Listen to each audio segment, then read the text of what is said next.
मैंने अपने जीवन में कई महिलाओं से बातचीत की, लेकिन एक महिला है जिसने जीवन भर में अपनी एक अनूठी छाप छोड़ दी। आज से लगभग 16 साल पहले मैं उससे मिली थी और ऐसे ही कार्यक्रम में जैसे मेरा परिचय दिया जा रहा था, मैंने उनसे कहा कि आपका परिचय मैं कैसे दूं। उन्होंने कहा कि आप जाकर पूरे समाज के सामने मेरा परिचय देते हुए कहिए कि मैं वो मां हूं जिसने अपनी बेटी को मारने का प्रयास किया लेकिन फेल हो गई।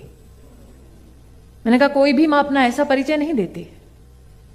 उसने कहा स्मृति जी, मेरे पति ने कहा था, पंजाब से थी वो महिला, उसने कहा कि अगर तीसरी बेटी होगी तो घर लौटना मत अस्पताल से। और बेटी के जन्म के बाद मेरा चेहरा देखने कोई नहीं आया। तीसरे दिन मेरा भाई लौटकर मुझसे कहने लगा कि जीजा जी से बात हो गई है, बेटी का इंतजाम कर दो तो घर पर 2 बेटियों के साथ रह सकती हो। तीसरी बेटी के साथ वो जब घर लौटी तो नवंबर दिसंबर की ठंड में उसने खाट में आंगन में अपनी बच्ची को निर्वस्त्र छोड़ दिया और चौखट पर जाकर बैठ गए। इंतजार करने लगी कि कब बेटी ठंड से मर जाए और वो पुलिस को बुलाए। और चौखट पर बैठे बैठे उसकी आंख लग गई। भोर हुई तो उसने जाकर डरते डरते पलंग की ओर देखा। उसने कहा स्मृति जी, मेरी बेटी सर से लेकर पांव तक नीली थी बिल्कुल, लेकिन जिंदा थी।